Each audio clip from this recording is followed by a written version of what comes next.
Hello, Robs. We're back with Mara from Be Angry at the Sun and Other Poems by Robinson Jeffers from 1941. 8. Bruce walked the road, and cars coming from the dance passed him. He moved to the road's edge each time the light streak flared, but never thought of them until one stopped. It said, "Ride?" "No," he said, and heard it whispering to itself, then laughing soprano like a drunken woman. He said, "Get out of here," and it drove on. The mountains, those were real persons, head beyond head, ridge, peak, and dome. High dark on the gray sky and the dark gullies and gorges and the rock hearts, slightly tortured, the raw sore of this road cut in their feet. The slow anger of the coast mountains, they'll get their own back after some time. Things will be better then. Rock slides will choke the road. No one will open it. You dark young mountains are going up in the world. We, the people, going down. Why? Because nobody knows the difference between right and wrong. So the wolves will come back to Europe. Here, poor people, slower we rot. It's a pity. She's pure. If she went to bed with him, I could kill her. And oh, the peace. He turned on someone walking beside him. What do you want? She in a soft, slurred voice, no more syllabic than the oceans. I have been here for years. At the locked door of your mind knocking. Go on, he said. I'll believe anything. She said, you used to want to understand. You used to want to know the truth about things. And whether all this immense establishment of earth and stars, flesh, mind, and time, and so forth, has any purpose. But now you are lost in passion. Not a bit. Passion. Cold as a fish. If I weren't, who are you anyway? Mara, she answered, but when he looked at her, she was gone, and it seemed to him that he'd been talking to himself. Mara. If it's got a name, what does that mean? If I begin to hear voices and see visions, a filthy symptom. Hold myself tight in hand, not think too much, and be cold as a snake. But she was right.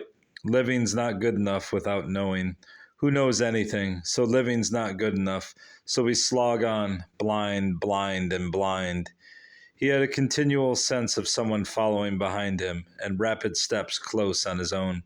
But turn as quickly as he might, he never saw her.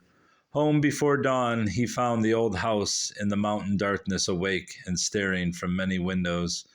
The door stood open. A chair lay overturned on the floor and the place was vacant, but lamps burning. Upstairs in the dark hallway, he saw his mother's door underlined with light. He opened it a crack. Are you awake? There was no one. The bed was in disorder, and a drained lamp burned low. On the chest of drawers, Ferguson looked over his shoulder and said, Well, Mara, my quiet companion. The old man won't be gone anyway. Going up in the dark to the attic room, he heard Fawn's voice from the stairhead. Oh, Bruce, is that you? And saw her leaning dark in the sudden light of the doorway. He made no answer. She stood aside for him and followed him in. The usual morbid odor in the room moved his compassion, but his father's hollow jaw and closed face seemed out of pain. His mother sat stiff, erect on the chair by the bedside. Blue, pale, and panting, with narrow, defiant eyes, her flannel nightdress was torn from the bony shoulder. One long, flat breast hung bare. Poor empty purse, long drained, and she had the dignity of a great queen. Alan stood near her. Bruce stared and said, What? Fawn murmured, Oh, awful. Alan said, She was running down to the sea and I had to catch her. She fought me. The old man's dead. Oh, Bruce said. He stroked his hand wearily across his eyes. You know it's much better for him, Mother. Why grieve for that? She moved her lips without speaking, locked them again, and sat rigidly erect. Alan said, On the cliff, I had to carry her all the way back. I tried to put her to bed, but she came up here. She thinks she killed him. Bruce said, You loved him, Mother. You cared for him faithfully to the end. Now come, lie down and rest. You can rest now. You wouldn't want him to go on living the way he's been. The old woman looked at him, shuddering her eyes, then looked at Fawn and said, You whore. Who gasped and stepped back, and Alan came in front of her. Bruce stood like a dead pine tree, high, stiff, and brittle. bark and branches all fallen from the gray spire. He looked to the left where there was no one and said, "Stop laughing." Alan said, "Mother, mother, for God's sake, what does that mean?" "And you," she said, "dancing all night, while I and your father labored in hell. Let them hang me. I loathe life." And to Bruce, "I was worn out taking care of him, hating and pitying. I poured out his month's medicine into 2 glasses and made him drink it all. I forced him. I beat him down. My will was stronger than his. I'd been his thing. I cringed to him so long.